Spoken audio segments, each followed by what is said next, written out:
नमस्कार, मैं हूं आपके साथ रुखसार खान और आप देख रहे हैं भारत केसरी।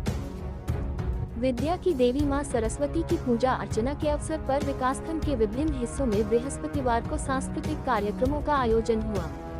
सूबे के विभिन्न क्षेत्रों से बुलाए गए कलाकारों ने लोगों का भरपूर मनोरंजन किया। स्थानीय विकासखंड के ठेकहा गांव में नव युवक मंगल दल द्वारा बृहस्पतिवार की शाम श्री श्री सरस्वती पूजा समारोह बिरहा लोकगीत, लेडीज व जेंट्स बिरहा गायन मुकाबला का आयोजन किया गया।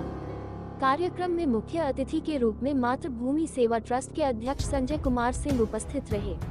कार्यक्रम की शुरुआत मातृभूमि सेवा ट्रस्ट के अध्यक्ष ने फीता काटकर किया। कार्यक्रम को संबोधित करते हुए मुख्य अतिथि संजय सिंह ने कहा, जब रामेश्वरम में जब राम सेतु पुल बन रहा था तो एक गिलहरी उस समुद्र में स्नान करती थी और जाकर के उस समुद्र के किनारे धूल रेत में अपने को लौटती थी और उस धूल कण को अपने शरीर में लपेटती थी और फिर समुद्र में जाती थी और उस पुल पर अपने धूल को छोड़ती थी, फिर समुद्र में जाती थी और आती थी। ये देखकर वहाँ के राम जी ने पूछा, ये कर क्या रही हो? तो उस गिलहरी ने, आपको दिखाई नहीं पड़ रहा है कि मैं क्या कर रही हूँ? मैं पुल बना रही हूँ। तो भगवान राम ने कहा, तुम्हारे धूल के 10-20 कणों से क्या मेरा पुल बन जाएगा? तो उस गिलहरी ने कहा, न बने, हमसे इससे क्या लेना देना, लेकिन जब भी इतिहास लिखा जाएगा, जब भी न्याय की लड़ाई में आपका नाम आएगा तो सुनहरे अक्षरों में मेरा भी नाम आएगा कि मैंने छोटा सा ही अंशदान किया। इसलिए प्रार्थना और गुजारिश करते हुए आपसे कहा रहा हूँ कि धर्म की इस लड़ाई को बेकार मत जाने दीजिए, क्योंकि इतिहास जब भी लिखा जाए तो कलंकित अक्षरों में न लिखा जाए। इतिहास जब भी लिखा जाए तो स्वर्ण और सुंदर अक्षरों में लिखा जाए, क्योंकि इतिहास बड़ा निर्मम और नरिशंस होता है। वह तब लिखा जाता है जब व्यक्ति नहीं। आपके प्रेम ने, आपके प्यार ने, मैं हाई कोर्ट से चल करके, इलाहाबाद से चल करके आप तक मैं सीधे आया। बाबू अरविंद सिंह जी हमारे साथ आए हैं, बाबू अंकित सिंह जी हमारे साथ आए हैं। वो जानते हैं कि किन परिस्थितियों में आपके प्रेम ने मुझे इलाहाबाद से यहाँ खींच करके लाया। इसके पहले 2-3 और कार्यक्रम साहबगंज में थे जो बढ़ते बढ़ते 5 कार्यक्रम में बदल गए। किसी ने बुलाया नहीं भी था तो अटपटे प्यार से जब हमको देखा तो मैं स्वयं ही चला गया, चलिए भाई मैं भी आपके कार्यक्रम में, तो इतना सुंदर कार्यक्रम कर रहे हैं तो हम चलेंगे। लेकिन एक कार्यक्रम में जाकर के थोड़ा सा मन उद्विग्न हो गया, थोड़ा सा मन अशांत हो गया। आयोजक मंडल पूरा का पूरा नशे में धुत था। जो संयोजक थे वो इतनी चढ़ा लिए थे कि उनके पैर भी अटपटे तरीके से पड़ रहे थे और पूरा मुझको खींचते हुए ले गए। नहीं, हमारे कार्यक्रम में तो आपको चलना ही चलना है। मैंने कहा चलिए। नैराश्य के इस वातावरण में आपसे मेरी अपील है, प्रार्थना है, गुजारिश है कि ठेकहा गांव के नौजवानों की तरह साहबगंज के लोगों को प्रेरणा लेनी चाहिए।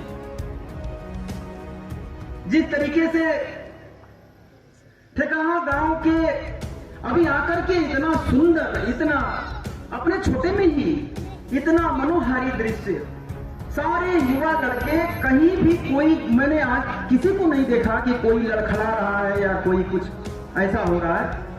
सब भक्ति के रस में डूबे हुए हैं और कहीं न कहीं जगत जननी भवानी की आराधना कर रहे हैं।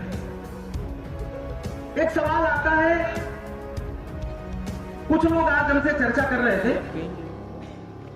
कि जितने पढ़े लिखे लोग नहीं है वही मां सरस्वती का पूजन कर रहे हैं। तो मैंने उनसे कहा कि देखिए, आप ये गलत समझ रहे हैं कि जो नहीं जानने वाले लोग हैं वो क्या क्या जानते हैं।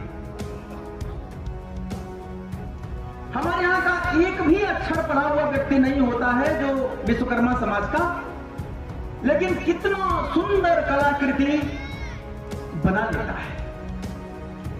सदियों से मां की हर भी साधना उसके अंदर समाहित रहती है। ये ऐसी विधा है जो स्वतः स्फुरित होती है। ये तीसरे लोक की विधा है। मां सरस्वती की कृपा पता नहीं किसके कंठ में चली आए। हमको लगता है चंदन जी ने संगीत की पढ़ाई नहीं की होगी, लेकिन क्या सुंदर गायन, मां सरस्वती की अद्भुत कृपा है। कि जब चंदन गाते हैं तो ऐसे लगता है जैसे पियानो की अवृत्तियां बज रही। इसलिए मां सरस्वती की आराधना करनी चाहिए कि नहीं करनी चाहिए? इसलिए एक ऐतिहासिक चित्र का आपसे अवलोकन कराते हुए कि अस्ताचल में जाते हुए सूर्य ने पूछा कि हमारी बात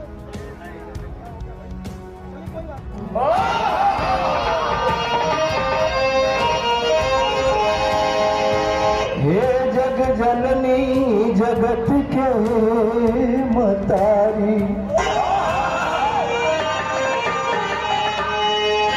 हे बीड़ा वाली तुहार महिमा अपार बा।